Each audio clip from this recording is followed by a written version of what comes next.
Podemos ter a melhor das intenções, tentando descobrir a vontade de Deus, mas realmente devemos parar de nos submeter à miséria de espiritualizar toda e qualquer decisão. Bem-vindos ao segundo episódio da série de devocionais sobre vontade de Deus, e hoje a gente vai falar sobre 5 razões pelas quais nós ficamos doidos, tentando descobrir o plano específico de Deus para a nossa vida. E vamos lá! 5 razões pelas quais nós ficamos doidos tentando descobrir qual é o plano específico de Deus para a nossa vida. Antes da gente entrar nessas 5 razões, eu acho que cabe relembrar alguns conceitos que foi o que a gente apresentou na semana passada. O que é vontade decretiva, o que é vontade preceptiva de Deus? A vontade decretiva, ela é a vontade secreta.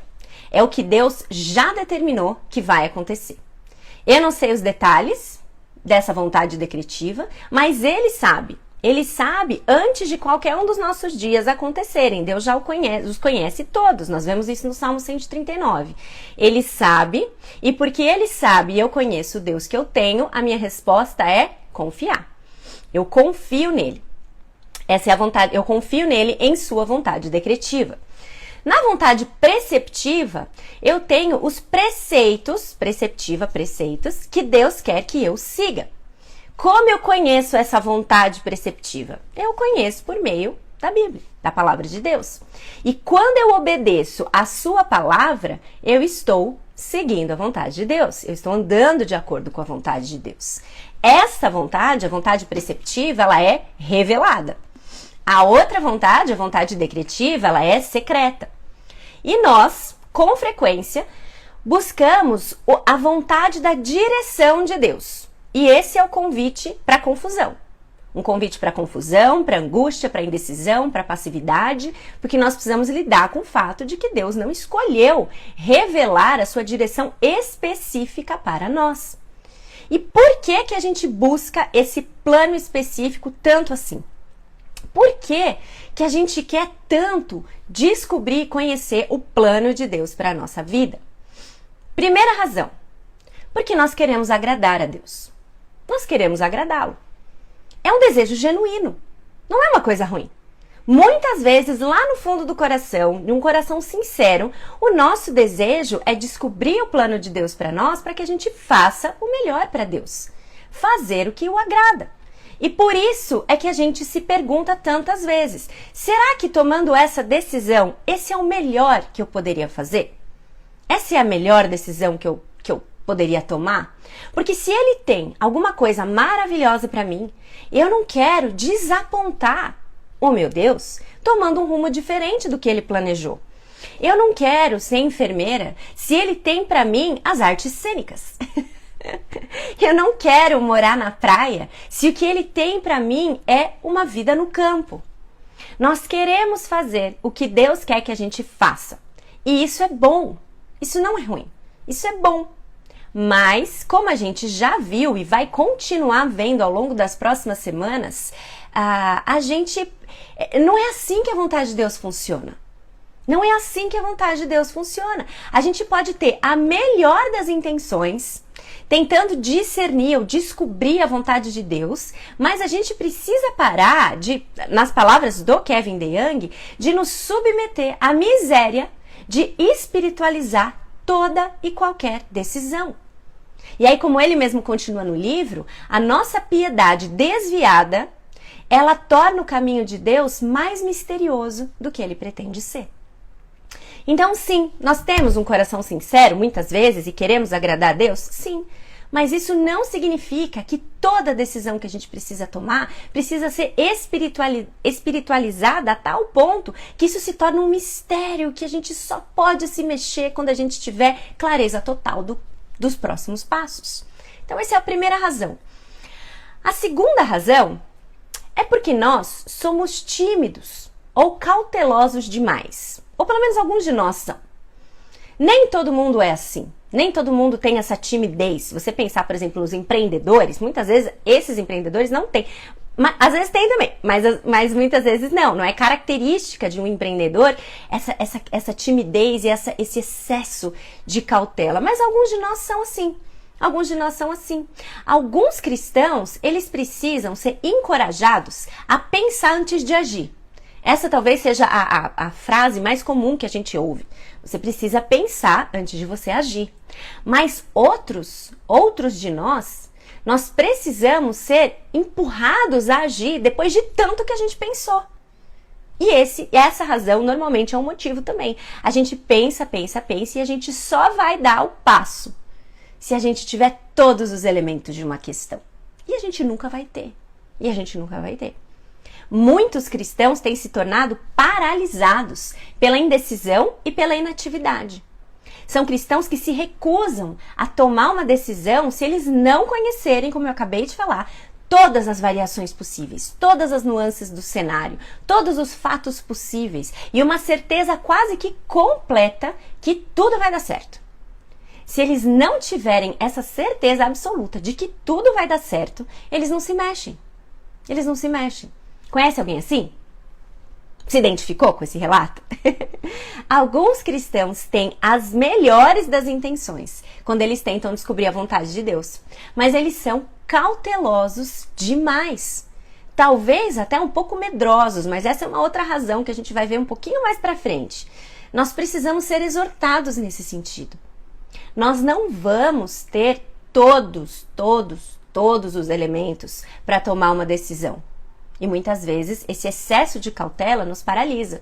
Não estou aqui defendendo a falta de planejamento, a falta de fazer uma planilha de prós e contras, nada disso. Eu, inclusive, gosto disso. Mas, se a gente fica tentando esgotar exaustivamente todo e qualquer cenário do que pode dar errado, a gente não vai se mexer.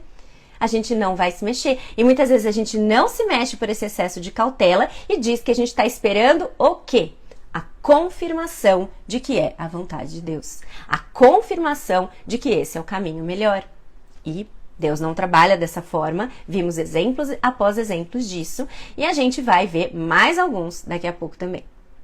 Então, primeira razão, a gente quer agradar a Deus. Segunda razão, nós somos tímidos ou temos um excesso de cautela. Terceiro motivo, terceira razão, pela qual a gente busca tentar saber a direção específica de Deus para a nossa vida, é que nós estamos buscando a vida perfeita aqui. Nós estamos buscando a realização, esse termo é o termo, né? Estamos buscando a realização perfeita de tudo nessa vida aqui. Muitos de nós têm, de forma mais explícita ou menos escancarada, buscado o céu aqui na Terra. A gente busca o céu na Terra. Nós cismamos que aqui a vida tem que ser mansa, tem que ser fácil, tem que ser confortável. E mais, nós cismamos que a vida mansa só vai acontecer quando? Quando nós estivermos no centro da vontade de Deus. Então nós buscamos vida mansa, vida sem tribulações. E acreditamos que se a vida está acontecendo dessa forma, é porque nós estamos andando na vontade de Deus, ou no centro da vontade de Deus. E será que é por aí? Será que é por aí? Deus não chamou a gente peregrino? Não é sem motivo que Deus nos chama de peregrinos. Não foi Ele que disse que no mundo nós teríamos o quê? Vida mansa? No mundo tereis sol, sombra e água fresca, mas tende bom ânimo. No mundo tereis aflições. No mundo nós teremos aflições. E isso não significa estarmos fora da vontade de Deus. Em que parte da Bíblia está escrito que a fé garante para nós que tudo vai acontecer conforme o que a gente quer?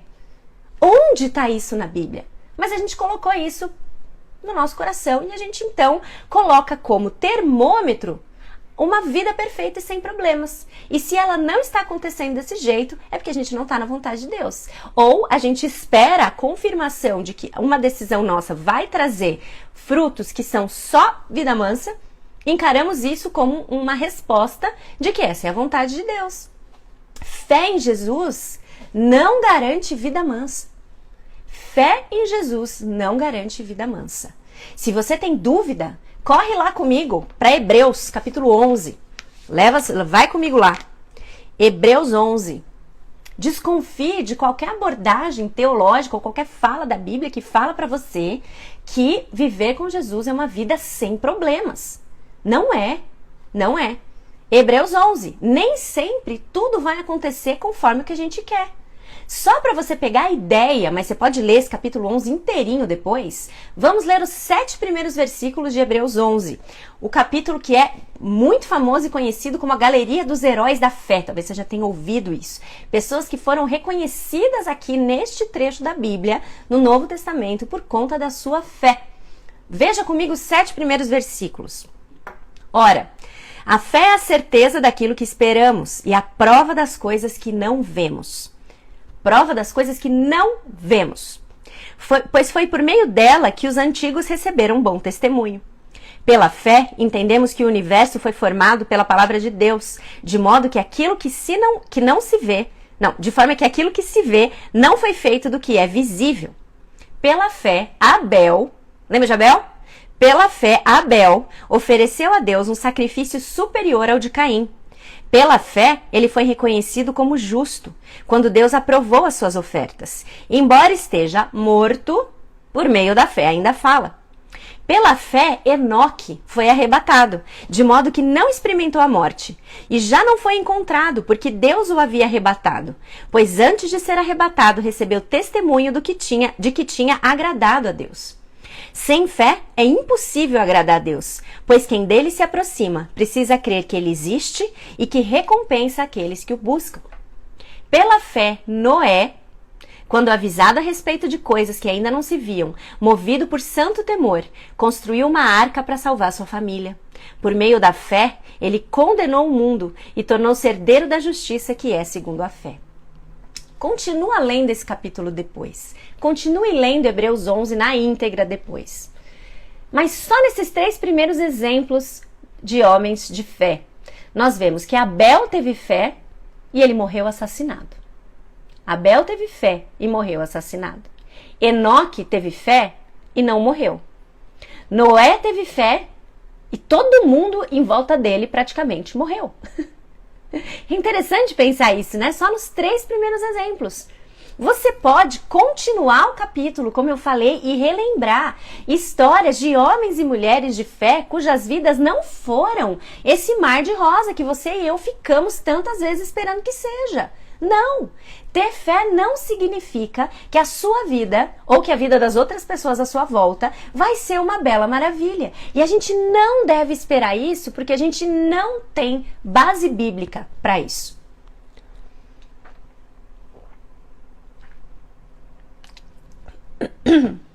E o Kevin DeYoung, nesse ponto do livro, ele faz uma crítica com a qual eu tenho que concordar.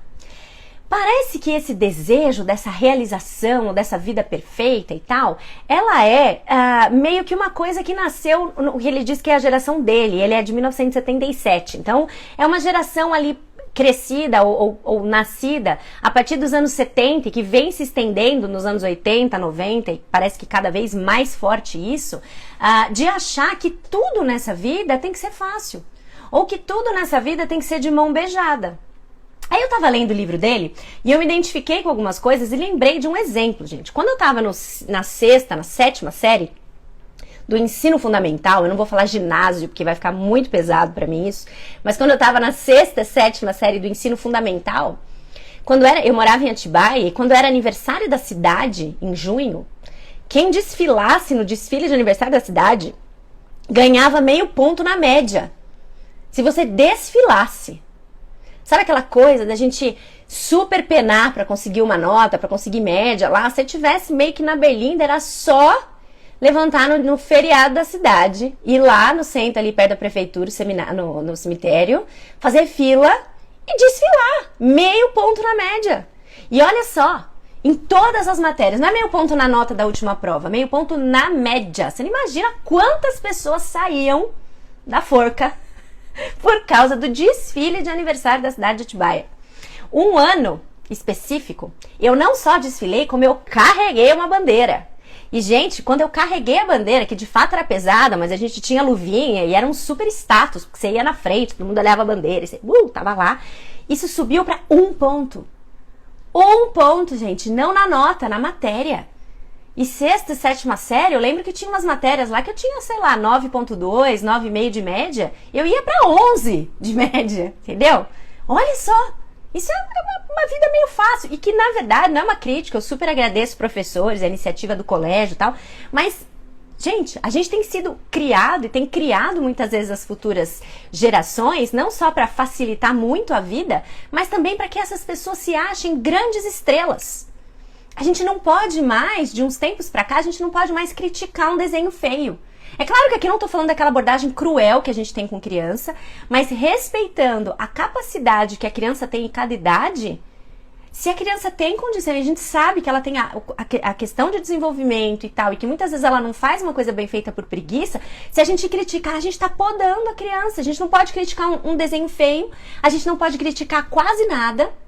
A gente tem que dar aplausos infinitos, muitas vezes, para uma apresentação que ninguém estava prestando atenção no que fez, ninguém fez nada direito. A gente tem que dar nota alta para coisas que muitas vezes não tem nada de coisa ali que você esprema, que saia. A gente é elogiado 100% do tempo, mesmo em meio às coisas mais medíocres. Talvez não agora na idade adulta, talvez você esteja ouvindo e falando, onde é essa vida aí, Naná? Eu quero ela para mim. Porque não é assim que eu vivo. Mas mais jovens, muitas vezes a gente faz isso com as crianças e muitas vezes com adolescentes e jovens também. Eu lembro, olha só, eu lembro de ter lido num dos meus livros de pediatria, que eu não sei se eu tenho ele aqui, seria muita exposição trazê-lo aqui, eu não sei se ele está aqui em casa. Mas era um livro sobre estímulo ao desenvolvimento da criança e o livro dizia que você precisava elogiar o cocô da criança. Sim. É isso mesmo que você ouviu. E não é pra você elogiar porque a criança fez no lugar certo, porque ela tá fazendo lá o treino do piniquinho e aí se ao invés de fazer no chão ou na fralda ela acertar o lugar, você vai lá e elogia. Não. Tava falando pra você elogiar a obra mesmo. O cocô mesmo. Tipo, que bonito, filho, isso que você fez. E a justificativa pra isso é porque essa era a primeira coisa que a criança faz. É a primeira coisa que efetivamente é obra da criança. Então, porque ela fez, você elogia. Para que ela cresça em confiança naquilo que ela sabe fazer. Cara, eu adoraria que isso fosse uma piada, mas eu li num livro acadêmico. Entendeu? Então, assim, o que tá acontecendo? O que tá acontecendo? Aí a gente cresce e, gente, a gente acaba esperando demais da vida. A gente acaba esperando demais da vida. E aí, eu conto ou você conta? Para essa criança que nasceu tendo as suas primeiras obras já elogiadas. Quem conta para essa criança o tamanho da rasteira que ela vai ter lá na frente? A gente acredita, de forma mais escancarada ou não, que o céu é aqui. Que aqui é que tem que estar tudo maravilhosamente incrível. E aí quando a terra se revela aquilo que ela é, tipo algo terreno, a gente fica desapontado. A gente fica desapontado. E o que isso tem a ver? Parece que a Naná saiu do assunto aí. O que isso tem a ver com a busca pela vontade de Deus? Pensa comigo. Se toda experiência nessa vida precisa ser maravilhosa, se toda experiência nessa vida precisa ser repleta de propósito, se eu não posso ser criticado por nada, se tudo que eu faço tem que ser visto como bom pelas pessoas e precisa significar um avanço no nosso caminho para completa e plena realização, se tudo isso é verdade, toda e qualquer decisão se torna crucial. Crucial. Onde eu devo morar para que a minha realização seja plena? Ou que terreno eu tenho que comprar? Casa ou apartamento? Qual escolha é melhor para que a minha vida seja maravilhosa? Tudo isso se torna tão crucial, tão essencial, que discernir entre as opções se torna um peso. Se torna pesado. E aí a gente acaba dando uma importância excessiva a cada decisão. Esse é o desdobramento da gente ter uma expectativa de uma vida maravilhosa. Não só nós vimos pela palavra de Deus que a gente não tem base bíblica para isso, que andar na fé não significa que a gente vai ter uma vida maravilhosa e isenta de problemas, como muitas vezes, se a gente olhar com sinceridade para as últimas gerações e para o que tem sido criado e ensinado, a gente tem sido ensinado a olhar para o mundo de uma forma diferente do que a Bíblia nos ensina a olhar. Não é vida mansa. E se a gente só esperar isso, a gente não vai se mexer, porque a gente quer uma decisão que nos leve para essa vida mansa. Importância excessiva para cada decisão. E aí o Kevin DeYoung propõe no livro dele, e eu concordo, que nós nos sentiríamos muito mais realizados se nós não tivéssemos ideia fixa por realização. Nós seríamos muito mais realizados se a realização não fosse para nós uma obsessão, uma ideia fixa que a gente busca a qualquer preço alcançar. Terceiro motivo é esse. O quarto motivo, talvez um pouquinho relacionado a um pouco do que a gente já falou, é que nós temos escolhas demais. Nós temos escolhas demais. Nós temos tantas opções hoje para tudo que decidir também vira um fardo. E aí a gente quer uma direção de que escolhendo aquilo vai dar tudo certo. É sempre, uma coisa está sempre ligada com a outra. Nós temos tantas opções para tanta coisa hoje que decidir é custoso. Pergunte para gerações passadas se era dramático escolher com quem casar. Pergunte para umas gerações passadas se era dramático escolher em qual cidade morar, escolher em qual escola colocar ou qual profissão seguir. E eu já te adianto, muito provavelmente, se você desceu gerações suficientes para fazer essa pergunta, você vai descobrir que não era esse drama e essa loucura e essa indecisão que é hoje. Por quê? Por que não era dramático escolher com quem casar em 1950? Aqui eu tô pensando a partir de um estudo sociológico que eu já tenho visto não só no meio cristão, mas no ambiente secular, acadêmico também, tá? Por que era mais fácil? Porque tinha menos opção. Pensa na mocinha de 1950, que não tinha internet, então ela não podia se conectar com qualquer pessoa do mundo. Com quem ela ia casar, gente? Tinha meia dúzia de coió no grupo de jovens da igreja dela. Muito provavelmente ela vai casar com alguém daquela meia dúzia, e as amigas dela também com alguém ali, eles se ajeitavam por ali. O coió que ela escolhe, o rapaz que ela escolhe, muitas vezes ele fazia faculdade na própria cidade dele, porque ele não podia, era muito mais difícil ele pensar que se ele quisesse estudar em Portugal, estudar na Inglaterra, estudar no Rio Grande do Norte, se ele morasse para o sul, era muito mais difícil, não que não acontecia, mas era muito mais difícil. Então não era considerado para a grande maioria uma opção, não era. Então a pessoa fazia faculdade na própria cidade, se fazia, ou trabalhava no ofício da família. Todo mundo estava perto, ninguém ia para longe, porque era muito impensado que as famílias se distanciassem da forma como é tão comum hoje. E antes que comece uma revolução aí desse lado, onde você que está me ouvindo, dizendo, não, Naná, mas espera, aí você tá querendo o quê? Que a gente volte no tempo e viva como essa geração? Hoje a gente tem muito mais vantagens dessa infinidade de opções e tal, e eu concordo com você. Nós temos facilidades hoje que nenhuma geração anterior jamais imaginou ser possível. E como não é novidade para você, se você já tá aqui há um tempo e me acompanha, e especialmente se você assistiu a séries de lives sobre os atributos de Deus, sobre contentamento, sobre remir o tempo e sobre a nossa vida intoxicada pelo celular, em todas essas 4 séries, nós falamos que essas facilidades também nos trouxeram danos. E aqui eu quero reforçar o dano do excesso de informação e de possibilidades.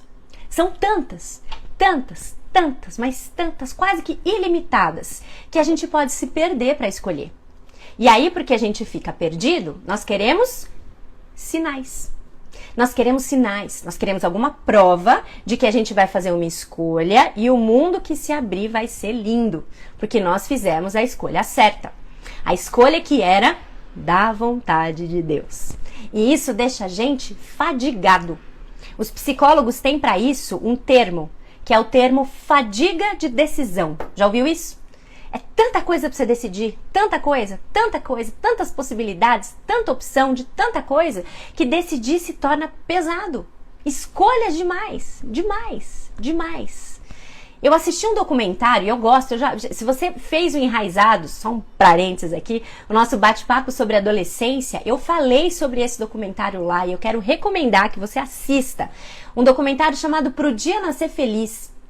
Um documentário brasileiro, premiado internacionalmente, que teve por objetivo mostrar diferentes realidades educacionais no nosso país. 5 contextos diferentes, o ensino médio em 5 contextos muito diferentes do nosso Brasil, que é tão heterogêneo, tão desigual. E aí ficou muito evidente para mim a diferença da adolescente que morava no sertão de Pernambuco e tinha que ir andando 20 quilômetros para a escola, porque o ônibus quase nunca passava, e muitas vezes ela chegava lá e não tinha professor. A diferença entre essa adolescente e uma adolescente de classe média alta da capital paulista, que estudava num colégio muito nobre de São Paulo. Uma delas, quando pensa no futuro, ela sofre. Ela sofre porque ela não sabe o que ela vai escolher. E esse drama é genuíno na vida dela. Ela realmente ela se emociona, ela tem dificuldade de discernir o que é melhor para ela fazer. Qual das duas você acha que é? Qual das duas você acha que é? E não é um julgamento. Não é um julgamento, mas é a ilustração muito clara de que o excesso de opções, o excesso de possibilidades, o excesso de informações, de oportunidades é bom, mas também pode ser muito nocivo. A gente acredita que ter muitas opções de tudo deixa a gente muito feliz, mas chega um momento que a gente se sentiria, parece que, bem melhor com menos escolhas. Bem melhor. Você quer um exemplo muito prático disso? Você já foi no restaurante que você pede o cardápio e o cara te traz uma tese? Um livro de 25 páginas que você olha, tem lá peixes, 750 opções. Aí você começa a ler, você começa a ficar com a cabeça embaralhada. Porque do peixe de cima pro peixe de baixo só muda o fato de que em um a batata é assada e no outro ela é frita. No de baixo a batata é sauté, no outro é arroz com brócolis. E assim, é tanta opção que a hora que você fala, sei lá, traz aí, eu nem sei o que eu quero. Você começa a ficar cansado de ler o cardápio. Ao passo que você vai em um outro restaurante, normalmente são aqueles restaurantes mais chiques, o cara te traz uma folha desse tamanho assim, com 4 opções. Te dá um alívio, que você olha e fala, é isso aqui, pronto, rapidinho você olha e você escolhe. É ou não é? Eu fico irritada quando eu vou no restaurante que eles me trazem uma tese, com 60 opções de tudo, tudo. Não, então me traz aí 5, eu não quero ter que escolher tanto assim, né? Enfim. O excesso de opções, se isso é verdade para você também em relação ao cardápio muito longo de um restaurante, imagina na vida. O excesso de muitas opções muitas vezes nos aprisiona na indecisão. Ou então nos embaça a visão em relação àquilo que é melhor fazer. A nossa liberdade de fazer qualquer coisa, de ir para qualquer lugar, acaba se transformando mais numa escravidão do que em liberdade. Porque o processo de ter que decidir se torna doloroso e não prazeroso. Nesse sentido, em parênteses aqui, o meu processo de escolha por qual universidade cursar na minha adolescência, não o curso, mas o local, ele foi muito simples. Talvez você pode até não concordar com o método, mas para mim foi extremamente benéfico, porque meus pais falaram, você vai prestar alguma coisa que esteja em São Paulo. Você não vai estudar em outra cidade. Então, eu fui de todas as opções possíveis do mundo para USP, Unifesp e São Camilo. E na minha época, inclusive, 2 delas tinham vestibular unificado. Então, enquanto eu via amigas prestando 12 vestibulares, eu prestei 2. Foi uma paz, uma alegria. Tá refinado. Ao invés de você ir para o mundo, as suas opções elas estão limitadas a este lugar. E a Naná foi reprimida. Foi uma paz, eu garanto para você. Foi uma paz. Uma paz. Não ter que pensar loucamente, prestar 18 processos seletivos e sendo aprovado em 18, 17, 16, não sei o que ia acontecer, 3, 5, sei lá. Ter que escolher. Ter que escolher. Então, muitas vezes, limitar é benéfico, tá? E aqui, deixa eu ver, cadê o livro? Que eu quero ler uma parte do livro para vocês. Aqui, ó. Veja na página 26. Olha só o que o Kevin DeYoung diz para nós aqui na página 26. Um número excessivo de jovens, pega esse link da faculdade aí que eu falei para vocês. Um número excessivo de jovens de hoje não tem estabilidade, certeza, previsibilidade, possuem pouca determinação e muita autodúvida. As pessoas precisam cada vez de mais tempo para se estabelecer. Está se identificando ou está vendo alguma coisa parecida com isso acontecendo hoje na nossa sociedade? Algumas nunca se estabelecem. Eu não estou dizendo que todos devam voltar para sua cidade natal, aceitar qualquer emprego que esteja disponível, mesmo que isso fosse pelo menos um passo em direção a alguma coisa para algumas pessoas. Alguns de vocês deveriam ir para o exterior e outros se mudarão para lugares novos. O que estou defendendo aqui é hesitar menos, fazer uma diferença para Deus mais cedo e, acima de tudo, não espiritualizar, ano após ano, a nossa incapacidade de tomar decisões na busca elusiva da vontade de Deus. Estou afirmando que o nosso desejo de conhecer a vontade de Deus indica menos um coração que deseja desesperadamente obedecer a Deus e mais uma mente tonta e perdida diante das escolhas que nós precisamos fazer. Achei muito bom. É aquele tapa na cara, né? E também já é um spoiler do foco do que deve nortear as decisões que nós tomamos. Quando ele fala de fazer a diferença para Deus. Isso é um norte. A gente vai, na próxima semana, encerrar um pouco encerrar esse assunto da diferença dos motivos e dos perigos de tentar descobrir o plano de Deus e depois entender qual é a alternativa que nós temos. Buscar o caminho da sabedoria, da obediência, o que deve nortear, porque as decisões elas vão continuar existindo. Então é isso, sobre o excesso de possibilidades e opções que nós temos. Espero que você tenha entendido que o livro não está defendendo, e nem eu estou defendendo, que ter muitas informações ou que possibilidades, a exemplo desse da faculdade que eu dei, então, Naná, eu quero fazer faculdade no Paraná, então não poderia? Não é isso que eu estou dizendo, eu sei que você está entendendo. Mas existem benefícios quando algumas possibilidades de escolha nos são limitadas, tá? Quinta razão e última. Quinta e última razão, então, pela qual a gente quer tanto conhecer a vontade de Deus, é porque nós somos, aguenta aí, covardes. Além de tímidos, nós somos covardes. Nós queremos ter certeza de que no final tudo vai dar certo. A gente, ao longo dessas 4 primeiras razões, eu já falei isso, mas a gente encerra também destacando o quanto isso é verdade na nossa vida. A gente quer ter certeza de que tudo vai acabar bem. E você lembra da história de Esther? Lembra da história de Esther? Ela aprendeu que o plano de Deus pode incluir risco e também oportunidades para demonstrar coragem. Se você não lembra, Esther se tornou rainha da Pérsia numa época de um rei extremamente hostil e que o povo judeu foi ameaçado de ser exterminado por meio de Amã, um líder muito mau que enganou o rei Xerxes e decretou então o extermínio do povo judeu. E Esther manteve em segredo a sua identidade como judia. E, em um determinado momento, ao saber do... Peraí que Esther saiu do lugar aqui na minha Bíblia. Ao saber do plano, Mordecai foi falar com ela e disse para ela que ela deveria clamar em favor do povo para o rei. E aí, veja só, esse é um pouquinho do contexto. Imagina o risco. Nós sabemos que na época, se ela comparecesse na presença do rei sem ser chamada, ela poderia ser imediatamente executada. E veja lá em Esther capítulo 4, versículos de 12 a 16, o que diz a Bíblia sobre esta história. Quando Mardoqueu recebeu a resposta de Esther, que disse para ele, eu não vou, porque se eu chegar na presença do rei eu posso morrer, ele mandou dizer-lhe, não pense que pelo fato de estar no palácio do rei, você será a única entre os judeus que escapará. Pois se você ficar calada nessa hora, socorro e livramento surgirão de outra parte para os judeus, mas você e a família do seu pai morrerão. Quem sabe se não foi para um momento como este que você chegou à posição de rainha? E aí, então Esther mandou essa resposta para Mardoqueu. Vá reunir todos os judeus que estão em Suzã e jejuem em meu favor. Não comam nem bebam durante 3 dias e 3 noites. Eu e minhas criadas jejuaremos como vocês. Depois disso, irei ao rei, ainda que seja contra a lei. Se eu tiver que morrer, morrerei. Se eu tiver que morrer, morrerei. Dependendo da sua Bíblia, se eu perecer, pereci. É a frase famosa. Essa é a resposta de Esther. Se eu tiver que morrer, eu vou morrer. Esther não tinha garantia quanto ao futuro. 0 garantia. Ela sabia que ela deveria salvar o seu povo. E ponto. Deus não revelou para ela em sonho para ela fazer um banquete. Deus não revelou para ela coisas diferentes ou de forma extraordinária o que ela deveria fazer.